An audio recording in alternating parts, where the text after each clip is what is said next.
Hello guys, welcome to our channel. आज हम class 11th के बायोलॉजी का चैप्टर नंबर 3 प्लांट किंगडम, एक नया चैप्टर जो है वो स्टार्ट करने जा रहे हैं। अब इस प्लांट किंगडम के अंदर हमें पढ़ना क्या है, प्लांट किंगडम को पढ़ना है। तो हम ये अपने चैप्टर को स्टार्ट करते हैं।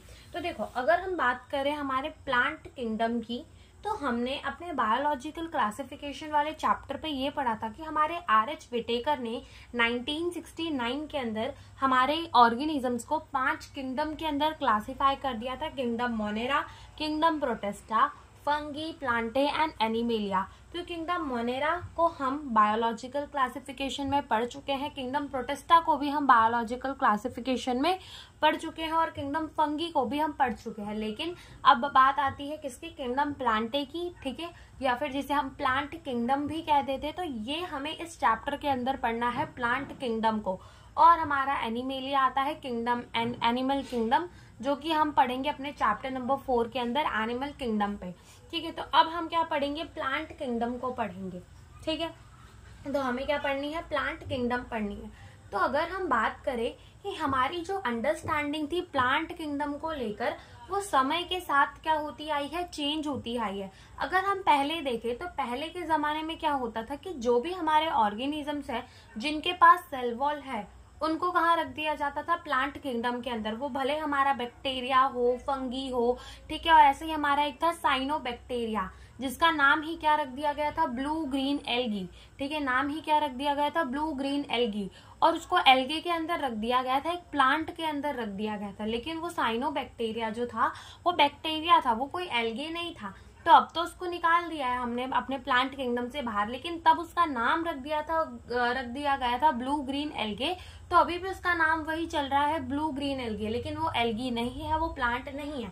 तो हमारी ये जो अंडरस्टैंडिंग है प्लांट किंगडम को लेकर, वो चेंज होती आई है। पहले बैक्टीरिया को, फंगी को हम कहाँ रख रहे थे, प्लांट किंगडम के अंदर रख रहे थे, क्योंकि उसके पास सेल वॉल थी। लेकिन अब हम उनको बाहर निकाल चुके हैं अपने प्लांट किंगडम से। तो हम ये बात लिखेंगे, our understanding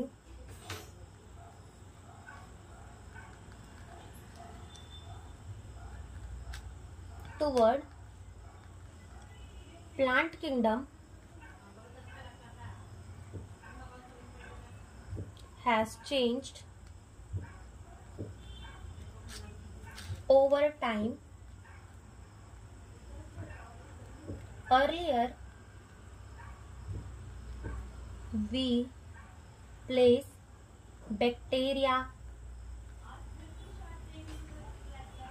fungi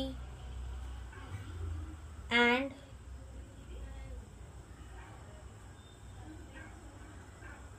cyanobacteria in plant kingdom, but now all this organism is excluded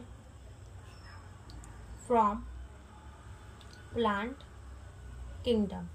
ठीक है, अब ये सारे ऑर्गेनिजम्स जो है उनको क्या किया गया है, प्लांट किंगडम में से निकाल दिया गया है। पहले हम बैक्टीरिया हो, फंगी हो, साइनोबैक्टीरिया हो, तो उसको कहाँ रखते थे, प्लांट किंगडम के अंदर रखते थे। लेकिन ये सारे ही ऑर्गेनिजम्स जो है अब उनको हमने प्लांट किंगडम से निकाल दिया है। अगर हम बात करें अपने साइनोबैक्टीरिया की, तो अगर हम इसके साइनोबैक्टीरिया की बात करें तो इसका नाम क्या है, BGA।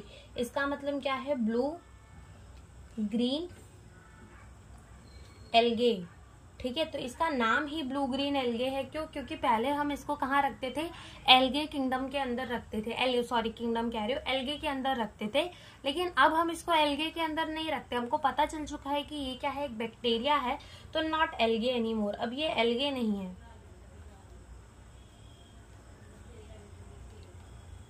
अब ये हमारा एल्गे नहीं है, अब ये हमारा एल्गे नहीं है। ठीक है, फिर उसके बाद हमारे क्लासिफिकेशन सिस्टम की बात आती है। तो अगर हम देखें तो हमारी जो सबसे पहली क्लासिफिकेशन आई थी, क्लासिफिकेशन सिस्टम आई थी, वो क्या आई थी, हमारी आर्टिफिशियल सिस्टम ऑफ क्लासिफिकेशन। क्या आई थी, हमारी आर्टिफिशियल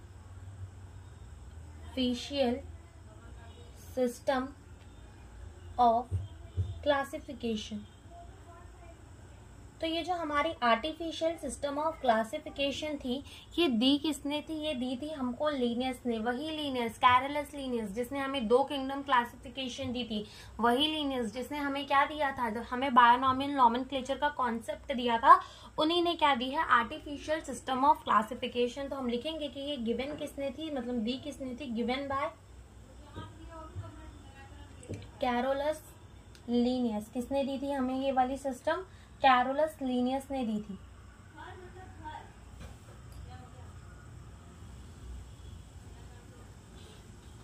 कैरोलस लीनियस ने हमें ये वाली सिस्टम दी थी, आर्टिफिशियल सिस्टम ऑफ क्लासिफिकेशन। अब ये जो सिस्टम था, इसमें इन्होंने क्या किया था? एक तो प्लांट को इनको क्लासिफाई करना था, तो इन्होंने क्या चीज कंसिडरेशन में ली थी कि किस चीज को देखते हुए ये प्लांट्स को क्लासिफाई कर रहे थे? ये देख रहे थे वेजिटेटिव कैरेक्टर्स को। वेजिटेटिव कैरेक्टर का मतलब होता है इसके लीफ के कलर को देख रहे थे, उसकी हैबिटेट को देख रहे थे, नंबर लीफ की क्या है, शेप्स क्या है लीफ की, तो वो मॉर्फोलॉजिकल कैरेक्टर देख रहे थे प्लांट के, और साथ में वो एंड्रोशियम का स्ट्रक्चर भी देख रहे थे। एंड्रोशियम फ्लावर के अंदर पता होगा कि क्या होता है, नहीं पता होगा तो अभी हम देख लेंगे कि क्या होता है। तो अब हो क्या रहा था कि इन्होंने ये चीजें तो देखी, इन्होंने क्या देखा? एक तो मॉर्फोलॉजिकल कैरेक्टर्स देखे, और साथ में इन्होंने क्या देखा? एंड्रोशियम का स्ट्रक्चर देखा। लेकिन ये जो सिस्टम था, तो देखो, अगर एक बार अब हम पहले लिखते हैं, फिर हम आगे की बात करेंगे। तो इन्होंने क्या कंसिडर किया था? Consider the morphological character. Consider the morphological character. Morphological character का मतलब होता है एक्सटर्नल फीचर, बाहर से देख के कि हाँ भाई ये प्लांट ऐसा दिख रहा है, ऐसा दिख रहा है, ऐसा दिख रहा है, बाहर से चीजों को देख ली थी, तो इसको हम कहते हैं एक्सटर्नल। ठीक है, मॉर्फोलॉजी का मतलब होता है एक्सटर्नल कैरेक्टर को देखना। तो इन्होंने क्या कंसिडर किया था? एक्सटर्नल कैरेक्टर्स को कंसिडर किया था। ठीक है, मॉर्फोलॉजिकल कैरेक्टर्स को कंसिडर किया था, और साथ में क्या कंसिडर किया था? मॉर्फोलॉजी की चीजों को तो देखी थी, साथ में इन्होंने क्या देखा था? एंड्रोशियम का स्ट्रक्चर। एंड्रोशियम स्ट्रक्चर क्या देख रहे थे? ये एंड्रोशियम का स्ट्रक्चर। अब जैसे मान लो कि हमारी अगर कोई भी फ्लावर होती है, तो हमारे फ्लावर के अंदर हमें 4 वर्ड्स देखने को मिलते हैं: calyx, Corolla, androecium and gynoecium. Calyx का मतलब होता है सेपल, कोरोला का मतलब होता है petal, calyx, Corolla and androecium. Androecium का मतलब होता है स्टेमेन, और हमारा गाइनोशियम का मतलब होता है पिस्टल, जिसके अंदर हम पढ़ते हैं ना, हमारी क्या होती है? Stigma, style and ovary. वैसे ही हमारे एंड्रोशियम के अंदर क्या होता है? ये लॉन्ग एंड स्लेंडर फिलामेंट। इसको क्या कहते हैं हम? इसको कहते हैं हम फिलामेंट। और यहाँ पर हमें क्या देखने को मिलता है? Bilobed anther. ठीक है, तो एंड्रोशियम का स्ट्रक्चर इन्होंने देखा, और इन्होंने किसे कंसिडरेशन में लिया? वेजिटेटिव कैरेक्टर को। किसे लिया? वेजिटेटिव कैरेक्टर्स को भी कंसिडरेशन में लिया। वेजिटेटिव कैरेक्टर्स, ठीक है, वेजिटेटिव कैरेक्टर्स को भी इन्होंने क्या लिया? कंसिडरेशन में लिया। तो क्या क्या कंसिडर किया? मॉर्फोलॉजिकल कैरेक्टर्स को कंसिडर किया, एंड्रोशियम के स्ट्रक्चर को कंसिडर किया, और वेजिटेटिव कैरेक्टर्स भी देखे। ठीक है, क्या देखे? Vegetative character. अगर अपन बात करें मॉर्फोलॉजी में, तो इन्होंने क्या क्या देखा कि हैबिट क्या है हमारे प्लांट का, यानी कि वो कहाँ रह रहा है, कम पानी पे, ज्यादा पानी पे। कलर क्या है हमारे प्लांट के पत्ते का, ठीक है, कलर देख लिया। और क्या देख लिया कि नंबर कितने हैं पत्ते के, शेप ऑफ द लीफ क्या है, ठीक है, शेप ऑफ द लीफ क्या है। तो ये सारी चीजें उन्होंने देखी। अब हुआ क्या इस सिस्टम के अंदर? इन सिस्टम में हमने क्या बोला? सबसे पहले आई हमारी आर्टिफिशियल सिस्टम ऑफ क्लासिफिकेशन, जो कि किसने दी? हमें कैरोलस लीनियस ने दी। इन्होंने मॉर्फोलॉजिकल कैरेक्टर्स को कंसिडर किया, एंड्रोशियम के स्ट्रक्चर को, और वेजिटेटिव कैरेक्टर्स को भी कंसिडर किया। लेकिन इन्होंने अपने क्लासिफिकेशन के अंदर एक डीमेरिट ये कर दी कि इन्होंने वेजिटेटिव एज वेल, हमारा ये जो एंड्रोशियम का स्ट्रक्चर है, तो एंड्रोशियम क्या है? हमारा मेल सेक्स ऑर्गन है प्लांट के अंदर। तो इन्होंने vegetative as well as sexual character को क्या दे दी? इक्वल इंपॉर्टेंस दे दी, जो कि बहुत गलत बात थी। क्यों गलत बात थी? क्योंकि ये जो वेजिटेटिव कैरेक्टर्स होते हैं ना, वो इजीली अफेक्ट हो जाते हैं बाय द एनवायरमेंट। ठीक है, एनवायरमेंट की वजह से ये जो है क्या होते हैं, बहुत जल्दी अफेक्ट हो जाते हैं। लेकिन हमारे जो सेक्सुअल कैरेक्टर होते हैं वो इतना जल्दी अफेक्ट नहीं होते, वो ज्यादा स्टेबल होते हैं। ठीक है। तो अगर हम बात करें जैसे कि उन्होंने मॉर्फोलॉजी को पढ़ा था, अब मान लो कि मेरा एक ही प्लांट है और एक प्लांट को मैं ऐसे उगा रही हूँ, वो सेम प्लांट, मैंने एक प्लांट ले लिया, ठीक है। अब मैं उस प्लांट को जाके कहाँ लगा रही हूँ, वहां लगा रही हूँ जहाँ पे पानी बहुत कम है। तो क्या वहां के प्लांट का पत्ता एकदम पतला सा बनेगा? क्यों? क्योंकि इसके पास पानी की कमी है। उसी प्लांट को जाके मैंने एक ऐसी जगह पे लगा दिया जहां मैं उसको अच्छा खासा पानी दे पा रही हूँ, तो क्या वो मेरे प्लांट का पत्ता एकदम मोटा तगड़ा होगा? बिल्कुल। तो अगर वो प्लांट का शेप देखते, पत्ते का शेप देखते, तो वो तो शेप देख के ये कह देते कि एक पत्ता पतला है, दूसरा पत्ता मोटा है, तो ये हमारे अलग अलग प्लांट है। लेकिन वो अलग अलग थोड़ी थे, वो तो उसके पानी के वजह से ऐसा हुआ। तो इन्होंने ये मॉर्फोलॉजी की चीज को देख के दो क्लोजली रिलेटेड स्पीसीज को, या फिर ऐसे कह लो दो एक ही सैम प्लांट को क्या बोल दिया, अलग अलग बोल दिया, जो कि बिल्कुल गलत था, ठीक है। तो इन्होंने मॉर्फोलॉजी को देखते हुए टू क्लोजली रिलेटेड स्पीसीज को क्या कर दिया, सेपरेट कर दिया, जो कि बहुत ज्यादा क्या थी, गलत बात थी, ठीक है। तो अगर अपन इनकी डीमेरिट्स लिखें तो यहाँ पे सबसे पहले हम लिखते हैं इनकी डीमेरिट। तो इनकी डीमेरिट्स क्या क्या थी हमारी आर्टिफिशियल सिस्टम ऑफ क्लासिफिकेशन की? पहली ये थी equal importance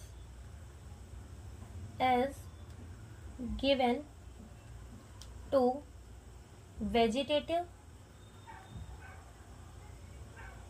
and sexual character. ऐसा क्यों? क्योंकि वेजिटेटिव कैरेक्टर जो है ये क्या होते हैं, इजीली अफेक्टेड बाय एनवायरमेंट, और हमारे जो सेक्सुअल कैरेक्टर होते हैं मोर स्टेबल,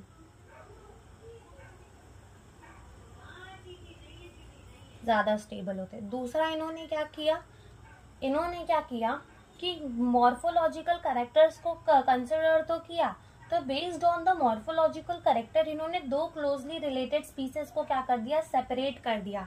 तो बेस्ड ऑन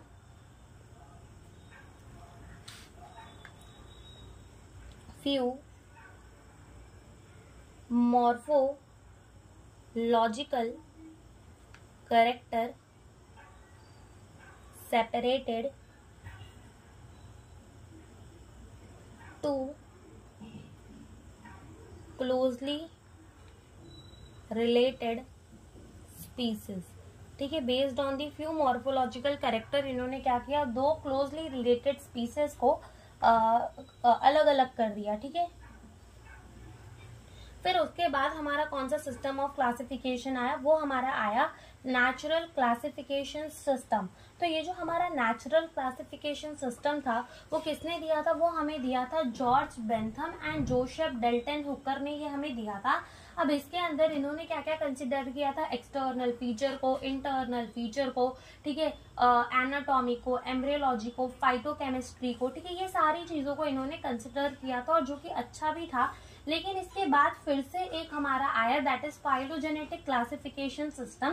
तो पहले हम अपना कौन सा समझेंगे, नेचुरल सिस्टम ऑफ क्लासिफिकेशन को समझते हैं। तो हमने पढ़ लिया है आर्टिफिशियल सिस्टम ऑफ क्लासिफिकेशन, और अब हम पढ़ेंगे अपना दूसरा सिस्टम ऑफ क्लासिफिकेशन जिसका नाम है नेचुरल सिस्टम ऑफ क्लासिफिकेशन। जैसे कि हमने लिमिटेशंस देखी आर्टिफिशियल सिस्टम ऑफ क्लासिफिकेशन की, तो हमने क्या कहा कि हमारा जो आर्टिफिशियल सिस्टम ऑफ क्लासिफिकेशन था उसमें मॉर्फोलॉजी के देखने की वजह से दो क्लोजली रिलेटेड स्पीसीज हमारे क्या हो जा रहे थे, अलग अलग हो जा रहे थे, और उन्होंने वेजिटेटिव एंड सेक्सुअल कैरेक्टर को इक्वल इंपॉर्टेंस दी थी, तो उनका एक डीमेरिट था। अब किसी का डीमेरिट होने के बाद कोई तो एक अच्छा आएगा, तो वो सेकेंड जो हमारा आया वो हमारा आया नेचुरल सिस्टम ऑफ क्लासिफिकेशन, ठीक है, नेचुरल क्लासिफिकेशन सिस्टम। अब ये जो था ये दिया किसने था, ये दिया था George Bentham and Joseph Dalton Hooker ने मिल के दिया था। तो गिवन बाय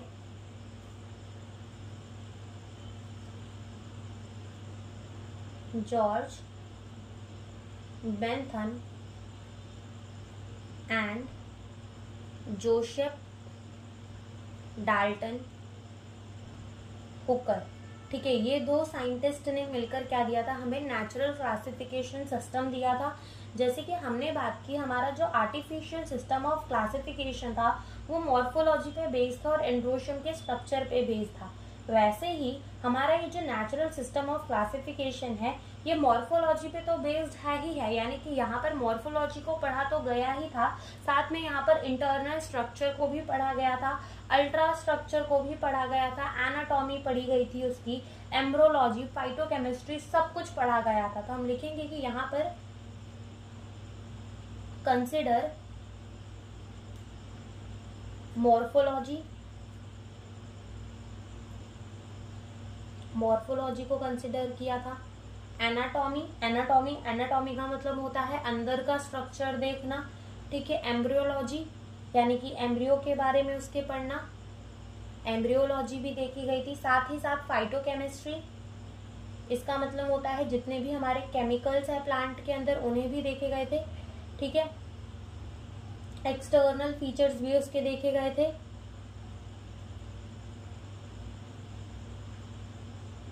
अल्ट्रा फीचर भी देखे गए थे।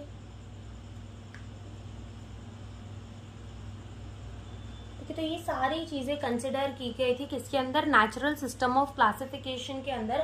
लेकिन फिर भी नेचुरल सिस्टम ऑफ क्लासिफिकेशन का एक डीमेरिट आ गया कि यहाँ पर फाइलोजेनेटिक रिलेशंस को नहीं कंसिडर किया था, ठीक है। ये जो हमारा नेचुरल क्लासिफिकेशन सिस्टम था ये फाइलोजेनेटिक रिलेशंस पे नहीं बेस्ड था। फाइलोजेनेटिक का मतलब होता है इवोल्यूशनरी रिलेशन, यानी कि इवोल्यूशन में देखना कि कौन किससे ज्यादा सिमिलर है, ठीक है। तो ये चीज में ये कंसिडर नहीं किया था, ठीक है। ये वाले जो सिस्टम था इसमें सारी चीजें ली गई थी, morphology, anatomy, embryology, phytochemistry, external feature, internal feature, सब कुछ लिया था। लेकिन इवोल्यूशनरी रिलेशनशिप नहीं पढ़े थे, इवोल्यूशन को ध्यान में रखते हुए नहीं की थी क्लासिफिकेशन कि कौन सा प्लांट कौन से प्लांट से ज्यादा सिमिलर है, ये सारी चीजें नहीं देखी थी, जिसकी वजह से इनका भी क्या आ गया, डीमेरिट आ गया।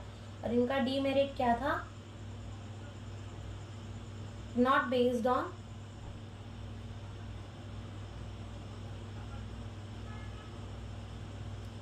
phylogenetic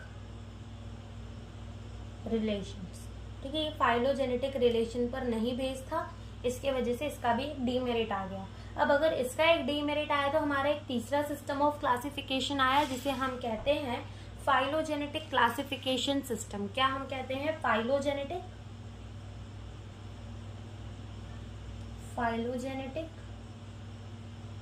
classification system. क्या आया हमारा, फाइलोजेनेटिक क्लासिफिकेशन सिस्टम आया।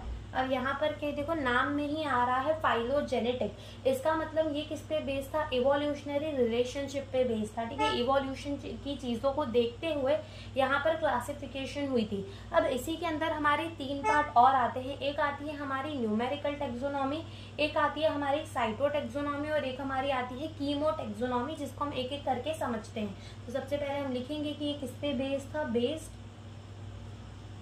ऑन इवोल्यूशनरी रिलेशंस, ठीक है। किस पे बेस्ड था, इवोल्यूशनरी रिलेशंस में बेस्ड था। तो जिसमें हमारी सबसे पहले इसका एक सब पार्ट क्या आता है, हमारी पहली वाली, that is the numerical taxonomy. अब इस न्यूमेरिकल टेक्सोनॉमी जो होती है, तो यहाँ पर जो क्लासिफिकेशन होता है वो कैसे होता है, वो होता है यूजिंग द कंप्यूटर। यानी कि क्या करते हैं यहाँ पर है ना, मान लो जैसे कि प्लांट का कोई एक कैरेक्टर है कि उसके प्लांट के पत्ते की लेंथ कितनी है, ठीक है, और पत्ते का शेप कैसा है, पत्ते का कलर कैसा है, तो ये सारी चीजें कंप्यूटर पे ही क्या हो जाती है, नोट कर दी जाती है। और दूसरे प्लांट के भी, जैसे एक प्लांट है मान लो, तो हमने एक प्लांट के सारे कैरेक्टर्स को कंप्यूटर पे एंटर कर दिया, फिर हमने दूसरे प्लांट को लिया और दूसरे प्लांट के भी सारे कैरेक्टर्स को हमने क्या किया, उसके जितने भी कैरेक्टर है हमने कंप्यूटर पे एंटर कर दिए, डाल दिए कंप्यूटर पे। अब कंप्यूटर क्या करेगा, वो दोनों को ना मिला जुला कर देख लेगा कि वो दोनों प्लांट जो है वो कितने ज्यादा सिमिलर है या कितने ज्यादा डिससिमिलर है, वो कितने सेम है कितने सेम नहीं है। जैसे कि अगर हम इसका एग्जांपल ले, तो जैसे मान लो कलर के लिए क्या करेगा, वो 1 नंबर दे देगा, ठीक है। फिर उसके बाद अगर मान लो कि शेप के लिए क्या करेगा, 1 नंबर दे देगा। तो अगर दूसरे प्लांट में हमने डाला, दूसरे प्लांट का भी सेम कलर अगर सेम आ रहा है तो वो 1 नंबर दे देगा, शेप अगर सेम आ रहा है तो 1 नंबर दे देगा, अगर अलग अलग आ रहा है तो 0 नंबर दे देगा। और ऐसे ही सारे कैलकुलेशंस को करके कंप्यूटर हमें बताकर देता है कि वो प्लांट जो है वो दूसरे प्लांट से, यानी कि जो 2 प्लांट हम ले रहे हैं ना कंपेयर करने के लिए, तो वो जो दो प्लांट है वो एक दूसरे से कितने ज्यादा सिमिलर है, कितने % सिमिलर है, ये हमें कौन बता के देता है, कंप्यूटर बता के देता है। तो हम इसको कहते हैं न्यूमेरिकल टेक्सोनॉमी। तो इसको ना लिखकर हम क्या लिखेंगे कि कैरिड आउट यूजिंग कंप्यूटर। ठीक है, कंप्यूटर का यूज कर हम इसको करते हैं न्यूमेरिकल टेक्सोनॉमी को। दूसरी हमारी आती है cytotaxonomy.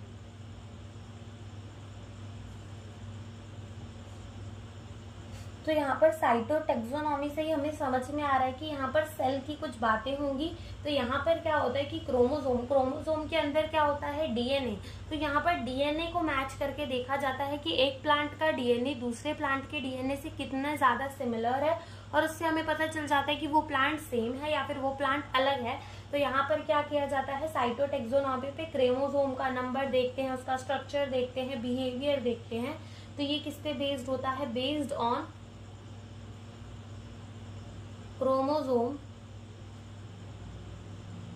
Chromosome number, structure and behaviour.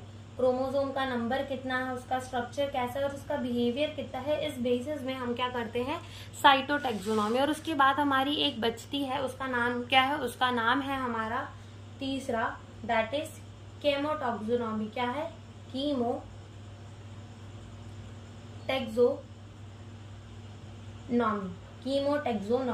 अभी जो कीमोटेक्सोनॉमी है, तो यहाँ पर क्या होता है, नाम में ही आ रहा है कीमो का मतलब होगा केमिकल।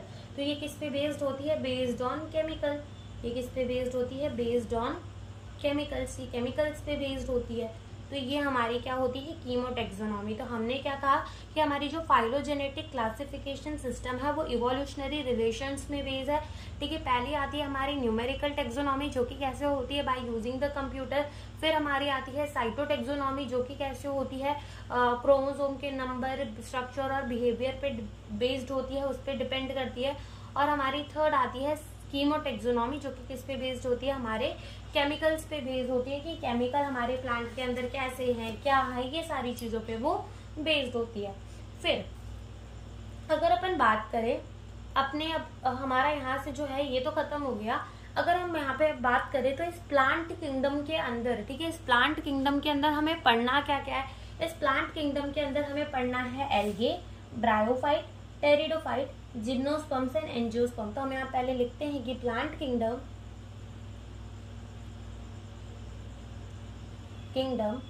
कंटेन, प्लांट किंगडम के अंदर हमारा क्या क्या आता है, एल्गे आता है।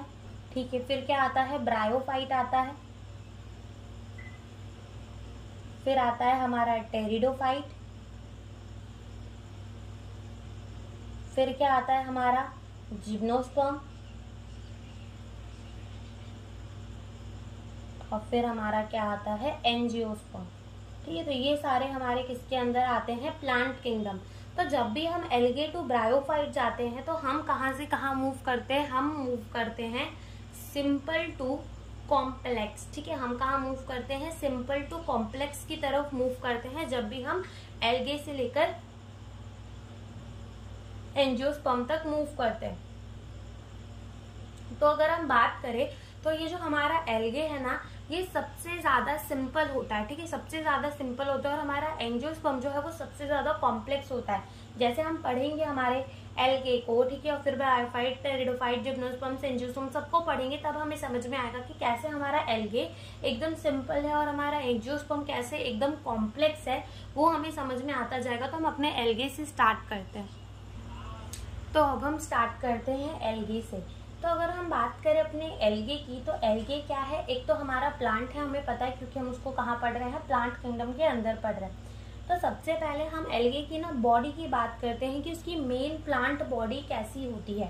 ठीक है, मेन प्लांट बॉडी जो है वो उसकी कैसी होती है, हम वो बात करते हैं। तो अगर हम बात करें तो हमारे एल्गे की मेन प्लांट बॉडी जो है वो कैसी होती है, हैप्लॉइड। अब हैप्लॉइड डिप्लॉइड हम अच्छे से समझ चुके हैं, क्यों, क्योंकि हमने cell cycle and cell division पढ़ लिया है। ठीक है, तो हमारे एल्गे की मेन प्लांट बॉडी क्या होती है, हैप्लॉइड होती है। इसका मतलब क्या, देखो एल्गे की हमने क्या बोला, हमारे एल्गे की मेन प्लांट बॉडी होगी हैप्लॉइड, और हैप्लॉइड का मतलब है कि उसकी मेन प्लांट बॉडी क्या होगी, गैमेटोफाइट।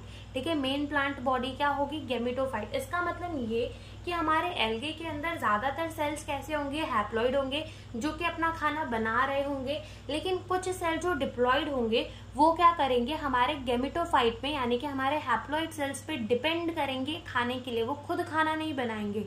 ठीक है, वो खुद खाना नहीं बनाएंगे। अगर वही हम कहते कि हमारे एल्गे की मेन प्लांट बॉडी डिप्लॉइड है, तो अगर उसकी मेन प्लांट बॉडी डिप्लॉइड होती, इसका मतलब वो क्या होता, स्पोरोफाइट होता।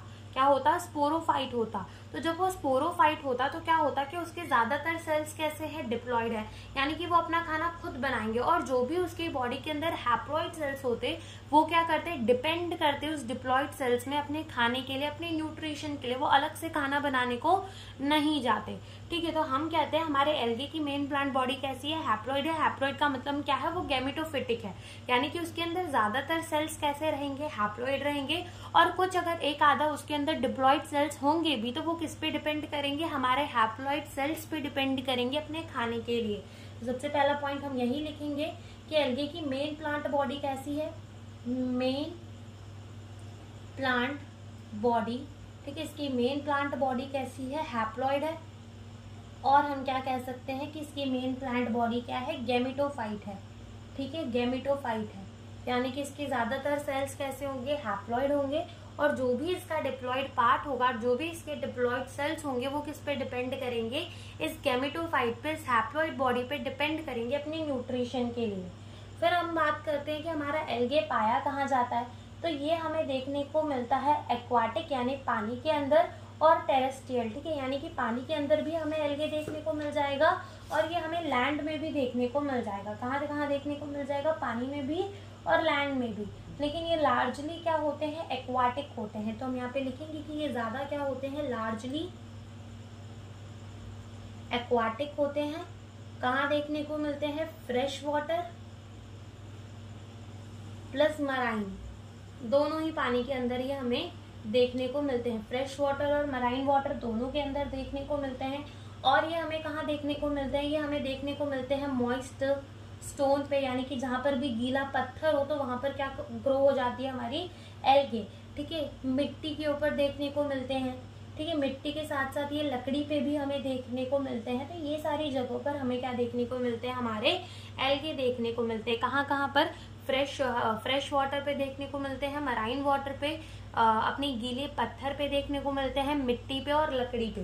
ठीक है, तो ये सारी जगह हमको हमारे एल्गे जो है वो देखने को मिल जाते हैं। साथ में ये कैसे होते हैं, क्लोरोफिलस होते हैं। क्लोरोफिलस का मतलब होता है इनके पास क्या होता है, क्लोरोफिल होता है, यानी कि ये खुद का खाना खुद बना सकते हैं। क्या कर सकते हैं, खुद का खाना खुद बना सकते हैं।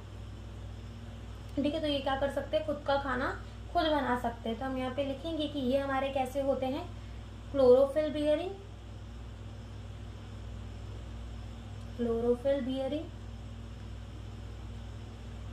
क्लोरोफिल होता है। और ये क्या होते हैं, हमारे फोटो ऑटोट्रॉप्स, यानी कि ये खुद का खाना खुद बनाते हैं। कैसे, सनलाइट की एनर्जी को यूज करके ये खुद का खाना खुद बनाते हैं।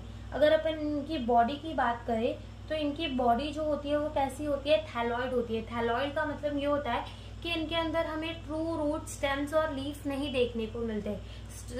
देखो, अगर हम बात करें इसकी बॉडी थैलॉइड, तो हमने देखना है कि ब्रायोफाइट की भी बॉडी कैसी होती है, थैलॉइड होती है। थैलॉइड का मतलब ये होता है कि उसके अंदर हमें true root, stems and leaf नहीं देखने को मिलेंगे, लेकिन हमें रूट लाइक, लीफ लाइक और स्टेम लाइक स्ट्रक्चर देखने को मिल जाएंगे। लेकिन हमारा जो टेरिडोफाइट होता है, टेरिडोफाइट, जिम्नोस्पर्म्स एंड एंजियोस्पर्म्स, तो उनके अंदर हमको क्या देखने को मिलते हैं, true root, stems and leaf देखने को मिलते हैं। लेकिन हमारे एल्गे एंड ब्रायोफाइट के अंदर हमें थैलॉइड बॉडी देखने को मिलती है, true root, stems and leaves नहीं देखने को मिलते। हम लिखेंगे कि इसकी बॉडी कैसी होती है, थैलॉइड, यानी कि अनडिफरेंशिएटेड बॉडी, अनडिफरेंशिएटेड बॉडी। इसका मतलब क्या होता है, no true root, stems and leaf. हमें क्या देखने को मिल सकता है, root like, stem like and leaf like structure seen. ठीक है, तो हमें रूट लाइक, स्टेम लाइक और लीफ लाइक स्ट्रक्चर देखने को मिल सकते हैं। रियल रूट, स्टेम्स और लीफ नहीं देखने को मिलते। अब हमने अपने इसके पिछले वाले चैप्टर यानी कि बायोलॉजिकल क्लासिफिकेशन में हमने क्या पढ़ा था, अपने फंगी के अंदर ही हमने पढ़ा था लाइकेन को। लाइकेन क्या होता है, म्यूचुअल एसोसिएशन या फिर ऐसा कह लो सिम्बायोटिक एसोसिएशन होता है बिटवीन द एल्गे और दी फंगी। ठीक है, तो हमारा एल्गे यहाँ पर जैसे कि हमने बात की अपने लाइकेन की, तो लाइकेन क्या था कि उसके अंदर फंगी भी थी और एल्गे भी था। तो हमारा एल्गे और कहाँ देखने को मिलता है, लाइकेन की तरह। तो हम यहाँ लिख देंगे एसोसिएशन विद द फंगी। ये किसके साथ रह सकता है मिलजुल कर, एसोसिएशन विद फंगी, फंगी के साथ मिलकर रहेगा, तो हम इसको क्या कह देंगे, लाइकेन कह देंगे। ऐसे ही हमारा एल्गे एक और जगह हमें देखने को मिलता है, वो भी हमारा सिम्बायोटिक एसोसिएशन में, और वो है स्लॉथ बियर। अभी जो स्लॉथ बियर होता है ना, तो ये कैसा होता है, एकदम मोटा सा। इसको ऐसा मन होता है कि ये हमेशा सोता ही रहे जंगल में और इसे कोई डिस्टर्ब भी ना करे। लेकिन ऐसा पॉसिबल नहीं हो पाता, क्यों, क्योंकि उसको एनिमल स्पॉट कर ले जाते होंगे और पहचान जाते होंगे। तो होता क्या है कि जब भी हमारा ये जो स्लॉथ बियर होता है ये पानी में नहाने को जाता है ना, तो जब ये पानी से बाहर आता है तो इसके जो बाल होते हैं पूरे बॉडी में, उसके हेयर होते हैं, तो वो कैसे होते हैं, गीले गीले होते हैं। और मॉइस्ट जगह देखकर एल्गे क्या करती है, उस पर ग्रो करने लग जाती है, जिसकी वजह से वो पूरा ग्रीन कलर का दिखने लग जाता है। अब ग्रीन कलर का है तो पेड़ पे सोएगा तो भी किसी को पता नहीं चलेगा कि वहां पर कोई एक स्लॉथ बियर सोया है, क्योंकि वो दिखेगा ही नहीं। ठीक है, मैं लास्ट में फोटो भी लगा दूंगी स्लॉथ बियर की, तो आप देख लेना। ठीक है, तो वो ऐसे म्यूचुअल एसोसिएशन में रहता है। देखो यहाँ से एल्गे को क्या फायदा हो गया कि उसको रहने की जगह मिल गई। स्लॉथ बियर को क्या फायदा हो गया कि अब उसको कोई डिस्टर्ब नहीं करेगा, वो छुप सकता है बैकग्राउंड में। ठीक है, तो association with sloth bear, sloth bear के एसोसिएशन में भी रहता है एसोसिएशन विथ एनिमल, तो वो हमारा क्या हो जाएगा, स्लॉथ बियर। ठीक है, अब अगर अपन बात करें जो forms and size of algae है, ये हमारी हाईली वेरिएबल होती है। ये हमारे यूनिसेलुलर भी हो सकते हैं, फिलामेंटस भी हो सकते हैं, कॉनिकल भी हो सकते हैं। ठीक है, तो ये अलग अलग टाइप के हमें क्या देखने को मिलते हैं, एल्गे के साइज एंड फॉर्म देखने को मिलते हैं। तो हम यहाँ पे लिखेंगे कि variable forms and size are present, variable form and size present. जैसे कि हमारा पहला हो गया यूनिसेलुलर। यूनिसेलुलर एल्गे कौन है, हमारा यूनिसेलुलर एल्गे है हमारा क्लोरेला। ठीक है, क्या है, क्लोरेला। दूसरा हमारा हो सकता है फिलामेंटस। ठीक है, जो लंबा लंबा होता है, तो फिलामेंटस एल्गे भी होते हैं हमारे। ठीक है, तो उसमें हमारा क्या आ जाता है, उसमें हमारे दो एग्जाम्पल आ जाते हैं, एक है हमारा स्पाइरोगायरा और एक है हमारा उलोथ्रिक्स। ठीक है, ये हमारे क्या है, फिलामेंटस एल्गे। और तीसरे हमारे आते हैं कोनोनिकल यानी कि कोनोनियल, यानी कि जो कॉलोनीज बना के रहते हैं, तो उसमें हमारा क्या आ जाता है, वॉल्वॉक्स आ जाता है। ये क्या करता है, कॉलोनीज बना के रहता है। ठीक है, कॉलोनीज बना के रहता है। फिर अगर अपन बात करें रिप्रोडक्शन एल्गे के अंदर, तो ये रिप्रोडक्शन भी बहुत अलग अलग टाइप पे होता है और अलग अलग तरीके से होता है। इसका मतलब क्या, तो हम यहाँ पे लिख लिख कर समझते हैं।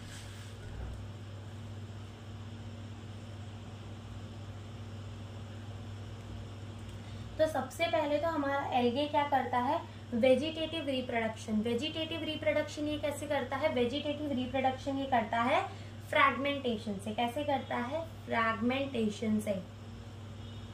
अब इस फ्रैगमेंटेशन के अंदर होता क्या है कि हर एक फ्रैगमेंट जो है वो एक नया थैलस बना लेता है। थैलस का मतलब होता है एक नई बॉडी बना लेता है, थैलॉइड बॉडी, जो कि कैसी होती है, अनडिफरेंशिएटेड बॉडी होती है। तो वो एक थैलॉइड बॉडी बना लेता है, वेजिटेटिव रिप्रोडक्शन बाय फ्रैगमेंटेशन। दूसरा आता है हमारा एसेक्सुअल रिप्रोडक्शन। तो फंगी एसेक्सुअल रिप्रोडक्शन कैसे करता है, बाय द ज़ूस्पोर। कैसे, बाय द ज़ूस्पोर। तो ये ज़ूस्पोर जो होते हैं ये कैसे होते हैं, मोटाइल होते हैं, यानी कि ये स्पोर्स चल सकते हैं और ये सबसे ज्यादा कॉमन स्पोर होते हैं एसेक्सुअल रिप्रोडक्शन के लिए। अब सबसे ज्यादा वेरिएशन यानी सबसे ज्यादा अगर कहीं पे इलाबरेट करके चीजों को पढ़ा गया है तो वो कहाँ पढ़ा गया है, सेक्सुअल रिप्रोडक्शन के अंदर। तो हम लिखते हैं यहाँ पर, तो अगर अपन बात करें सेक्सुअल रिप्रोडक्शन की, तो ये कैसी होती है, by the fusion of the two gamete. ठीक है, by the fusion of two gamete. यहाँ पे क्या होता है, दो गैमेट की होती है फ्यूजन, दो गैमेट की क्या होती है फ्यूजन।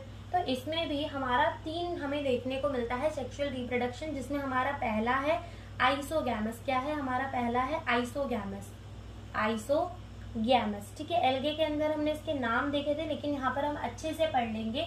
तो आइसोगैमस में होता क्या है कि आइसो का मतलब सेम और गैमस का मतलब क्या होता है गैमेट, यानी कि यहाँ पर हमारे सेम मॉर्फोलॉजी, मॉर्फोलॉजी का मतलब जो बाहर से देखने में, दिखने में, तो यहाँ पे क्या होता है जो हमारे गैमेट है जो कि एकदम सिमिलर दिखते हैं, एकदम सेम दिखते हैं मॉर्फोलॉजी में, उनका क्या हो जाता है फ्यूजन हो जाता है। ठीक है, अब हो सकता है कि वो जो हमारे सेम दिखने वाले हैं वो मोटाइल गैमेट हो सकता है कि हमारे जो सेम दिखने वाले हैं वो नॉन मोटाइल गैमेट हो। तो आइसोगैमस में क्या होगा, fusion of same morphological gamete. ठीक है, fusion of the same morphological gamete. अब हो सकता है कि ये गैमेट कैसे हो, हमारे सिमिलर तो होंगे साइज के अंदर, क्योंकि हमने क्या बोला सेम मॉर्फोलॉजिकल गैमेट। तो अब इसमें दो कंडीशंस बन सकती है, पहली कंडीशन तो ये कि वो मोटाइल हो और दूसरी कंडीशन तो ये कि वो क्या हो, नॉन मोटाइल हो। तो पहली हमारी किसकी कंडीशन बन सकती है कि वो मोटाइल हो, और दूसरी कंडीशन ये बन सकती है कि वो कैसे हो, हमारे नॉन मोटाइल हो। तो मान लो ये हमारे क्या है, मोटाइल है, तो ये स्पोर हमारा स्पोर ऐसा कुछ दिखता है, और दूसरा ये जो है हमारा कुछ ऐसा दिखता है। तो क्या ये दोनों एकदम सिमिलर है साइज के अंदर, बिल्कुल सिमिलर है साइज के अंदर, मॉर्फोलॉजी में सेम है, बिल्कुल सेम है। और क्या ये मोटाइल गैमेट है क्योंकि इनके पास प्रेजेंट है फ्लैजिला। तो ऐसा हमें किसके अंदर देखने को मिलता है, इसका एग्जाम्पल हो जाता है हमारा क्लेमिनोडोमांस और उलोथ्रिक्स। ठीक है, इनके अंदर हमें क्या देखने को मिलते हैं, flagellated and similar in size, isogamous वाला इनके अंदर कंडीशन चलता है।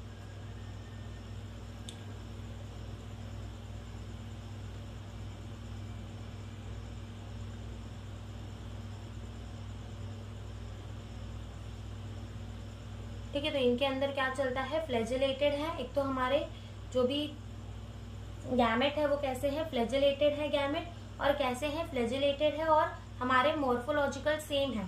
ठीक है, तो ये हमारा मोटाइल का केस बन गया आइसोगैमस कंडीशन। क्यों, क्योंकि ये मॉर्फोलॉजी में सेम है। अब हो सकता है कि ये कैसे हो, हमारे नॉन मोटाइल भी गैमेट हो सकते हैं। ठीक है, तो ये मान लो ये नॉन मोटाइल गैमेट है, सेम मॉर्फोलॉजी में है, तो आइसोगैमस होगा, और नॉन मोटाइल है तो ये कंडीशन हमें किसके अंदर देखने को मिलती है, स्पाइरोगायरा के अंदर। किसके अंदर देखने को मिलती है, स्पाइरोगायरा के अंदर।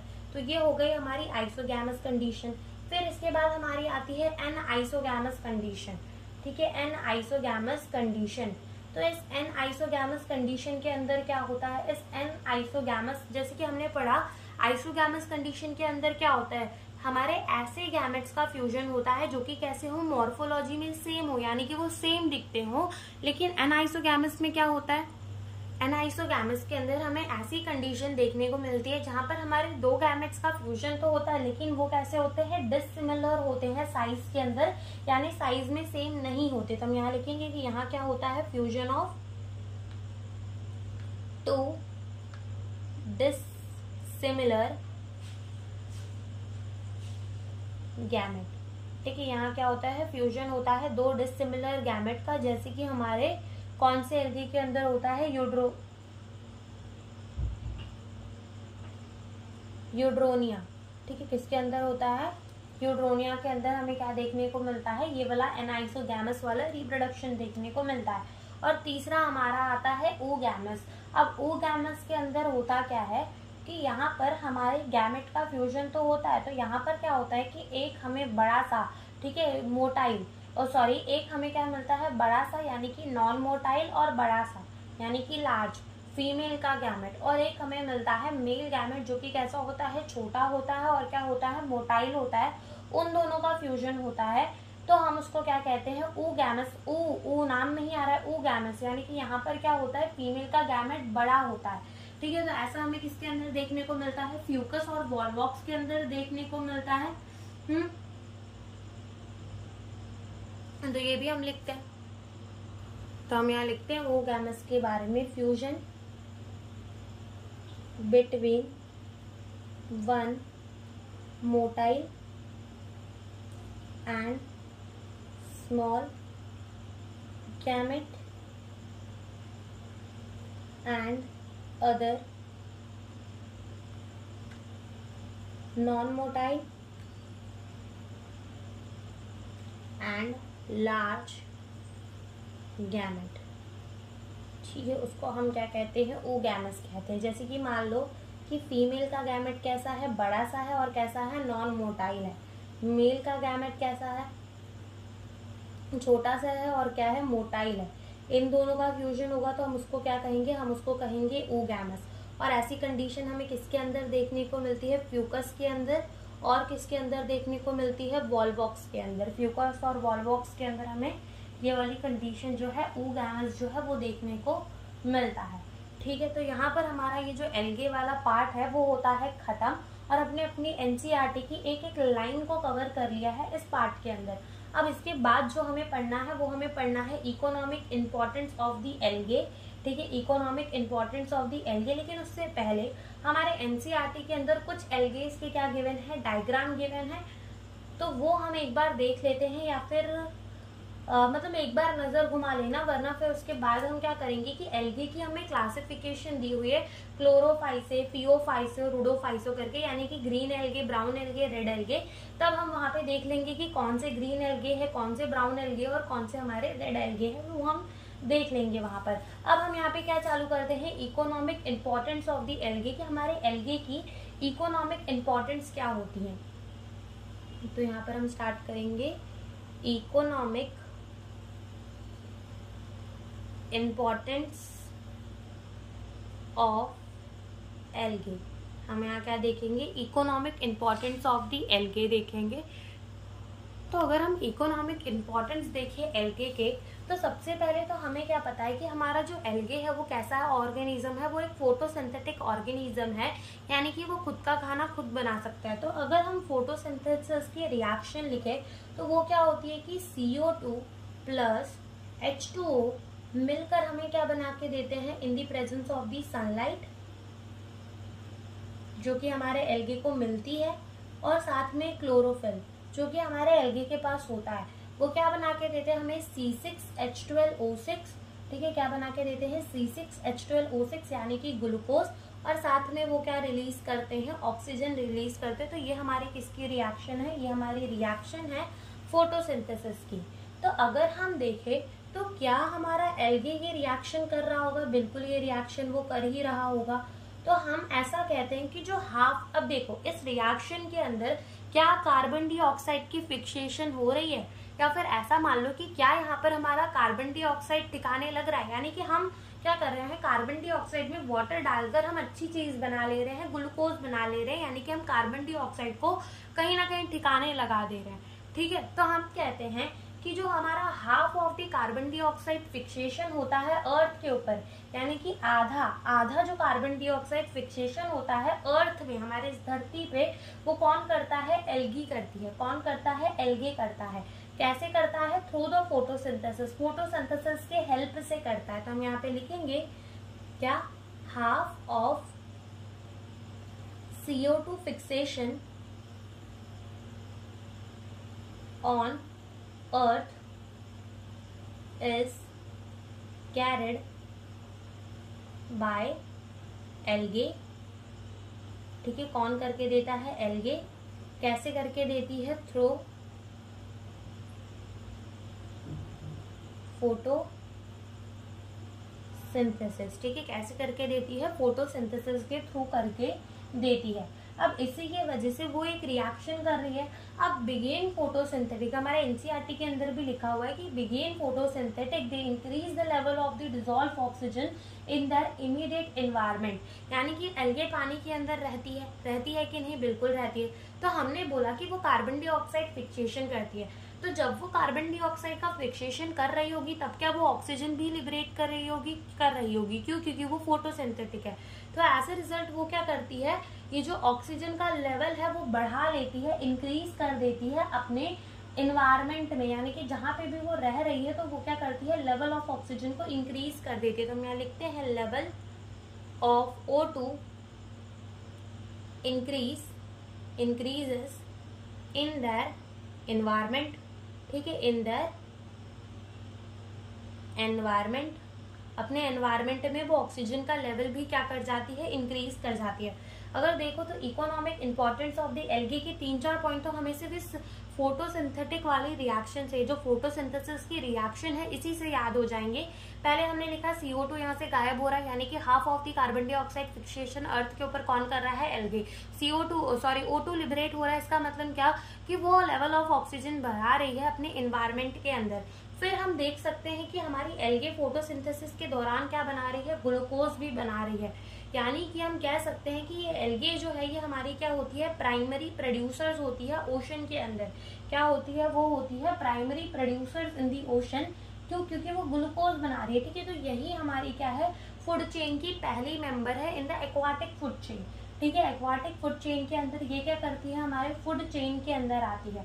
हम यहाँ पे लिखते हैं कि ये हमारी क्या होती है, primary producers in ocean, primary producer in ocean. ठीक है, पानी के अंदर ये हमारी क्या होती है, प्राइमरी प्रोड्यूसर्स भी होती हैं। तो हमने ये भी लिख दिया कि ये हमारी क्या होती है, प्राइमरी प्रोड्यूसर्स होती हैं। किसमें, in the aquatic food chain लिख लो या फिर इन ओशन लिख लो, तो हम एक्वाटिक फूड चेन लिख देते हैं। In the aquatic food chain, aquatic food chain के अंदर ये क्या होती है, हमारी प्राइमरी प्रोड्यूसर्स होती हैं in the aquatic food chain.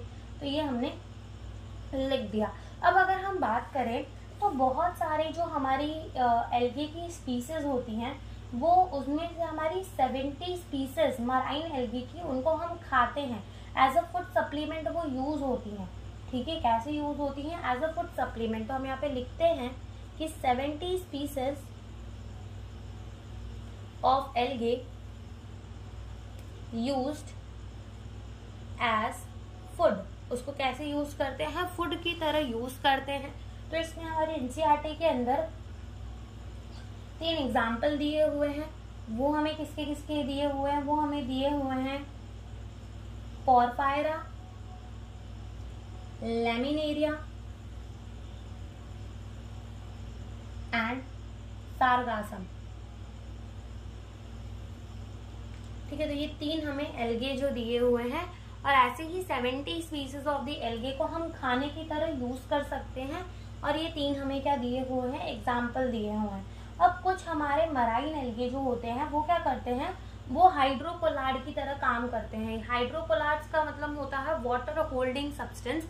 यानी कि मान लो अभी मेरी ये बुक है या फिर पेपर है मान लो, तो इस पेपर के ऊपर मैं अगर हाइड्रोकोलार्ड की मान लो एक चादर बनी हुई है, तो वो हाइड्रोकोलार्ड की चादर को अगर मैं उड़ा दूं इस पेपर के ऊपर और इसके ऊपर से मैं पानी डालूं, तो मेरे पेपर नहीं गीले होंगे। क्यों नहीं गीले होंगे, क्योंकि जो हाइड्रोकोलार्ड है वो एक वाटर होल्डिंग सब्सटेंस है, वो पूरा पानी सोख लेगा, तो मेरी जो पेपर है या फिर जो बुक है वो नहीं गीली होंगी।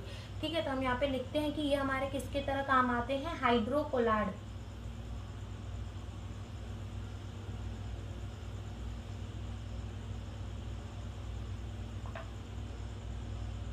Means water holding substance. ठीक है, किसके तरह काम आते हैं, वाटर होल्डिंग सब्सटेंस की तरह काम आते हैं। और इसमें हमारी कौन सी एल्गी काम आती है, एल्गीन, और कौन सी काम आती है, कैरागीन। तो जो एल्गीन है वो हमारी क्या है, एक टाइप की ब्राउन एल्गी। क्या है वो, हमारी ब्राउन एल्गी है। और जो कैरागीन है वो क्या है, हमारी रेड एल्गी। क्या है, हमारी रेड एल्गी। कैरागीन क्या है, हमारी रेड एल्गे है। कैरागीन क्या है, हमारी रेड एल्गे है। ठीक है, और ये कॉमर्शियली भी यूज आता है। फिर अगर हम बात करें तो हमारी एल्गी जो है वो ना हमारे आइसक्रीम्स एंड जेलीज बनाने के भी बहुत काम आती है। ठीक है, आइसक्रीम्स एंड जेलीज बनाने के बहुत काम आती है। ठीक है, अगार जो होता है वो किसमें यूज होता है, माइक्रोब्स को ग्रो करने में भी यूज होता है। ठीक है, यानी कि इसमें होता क्या है, जो हमारे 2 एल्गे हैं दैट इज जेलिडियम और ग्लासिलेरिया। अब होता क्या है कि कोई भी लिक्विड चीज हो, अगर हम ये 2 एल्गे को उनके अंदर डाल दे तो वो चीज क्या होती है, एकदम गाढ़ी सी बन जाती है, एकदम जली सी बन जाती है। अब मान लो कि हमें एक प्लेट में बैक्टीरियाज को उगाना है और उस प्लेट में हमने पानी भर के रख दिया। अब वो बैक्टीरिया जो है, अगर मान लो पानी हिल रहा है तो वो बैक्टीरिया जब उसमें बैठ रहा होगा या फिर जब उसमें अपने नंबर्स को बढ़ाना चाह रहा होगा तो वो क्या कर रहा होगा, उसको तो ऐसा लग रहा होगा कि भाई भूकंप आ गया, भूकंप आ गया, और भूकंप आने के चक्कर में क्या वो अपने नंबर बढ़ाएगा? पहले तो अपनी जान बचाने की सोचेगा ना, तो अपने नंबर नहीं बढ़ा पाएगा।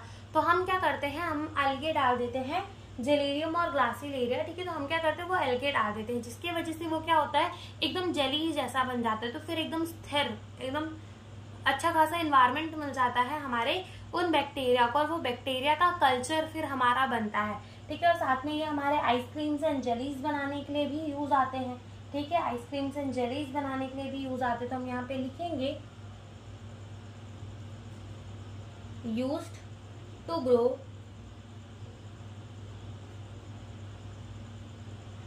microbes and making ice cream and jelly। Ice creams and jellies बनाने के लिए भी ये काम आते हैं। कौन से वाले एल्गे इसके अंदर हमारा एग्जाम्पल होगा, जेलिडियम एंड क्या हो जाएगा इसका दूसरा एग्जाम्पल, ग्लासिलेरिया, ठीक है। और ये दोनों ही हमारे क्या है, रेड एल्गे। क्या है ये हमारे रेड एल्गे, ठीक है। और फिर उसके बाद अगर हम बात करें कॉरेला, जो कि हमारा क्या होता है, यूनिसेलुलर एल्गे होता है। तो ये क्या होता है, इसके अंदर बहुत ज्यादा प्रोटीन होता है। तो जब भी हमारे जो स्पेस ट्रैवलर होते हैं, यानी कि जो स्पेस में जाते हैं, तो उनको क्या करना होता है कि उनको ना एकदम कम से कम वेट, जितना कम वेट वो लेकर जा सके उतना कम वेट लेकर उनको कहाँ जाना होता है, स्पेस में जाना होता है, क्योंकि वहां पर 1-1 किलो से बहुत ज्यादा फर्क पड़ जाता है। तो अब उनको स्पेस में जाना है। अब स्पेस में जाएंगे तो ये तो नहीं कि खाना खाना छोड़ देंगे भाई, क्योंकि वजन नहीं लेके जाना तो खाना नहीं लेकर जाएंगे तो भूखे रह जाएंगे। उनकी जो प्रोटीन, उनको जो न्यूट्रिशन चाहिए वो मिलेगा कहाँ से? तो वो क्या करते हैं, इस कॉरेला की क्या लेकर जाते हैं, गोली लेकर जाते हैं, जो कि क्या है, यूनिसेलुलर एल्गे है, ठीक है। अब वहां पे वो ले जाकर वेफर, कोल्ड ड्रिंक, ये सब तो लेकर नहीं जाएंगे। तो वो क्या करते हैं, इस एल्गे को लेके जाते हैं, जो इसके अंदर बहुत प्रोटीन होता है, इस एल्गे के अंदर, कॉरेला के अंदर। तो ये यूनिसेलुलर एल्गे को अपने साथ लेकर जाते हैं और वहां पर इसी की एक गोली खा लेते हैं। तो क्या हो जाता है कि उनकी जो न्यूट्रिशन, उनको जो प्रोटीन चाहिए वो उनको मिल जाता है। तो हम यहाँ लिखेंगे is a unicellular algae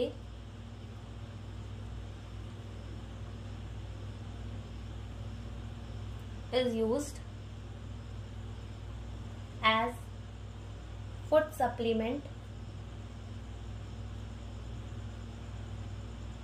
for space traveler, ठीक है। तो यहाँ पर हमारा जो इकोनॉमिक इम्पोर्टेंस है एल्गे का वो भी होता है खत्म। अब हम नेक्स्ट लेक्चर में देखेंगे अपने 3 मेन क्लासेस एल्गे के, क्लोरोफाइसी, फिओफाइसी और रिडोफाइसी, और उनके बीच में हम कंपैरिजन करके सारी चीज़ों को पढ़ेंगे। तो यहाँ पर हमारा लेक्चर होता है खत्म। Thank you for watching the video.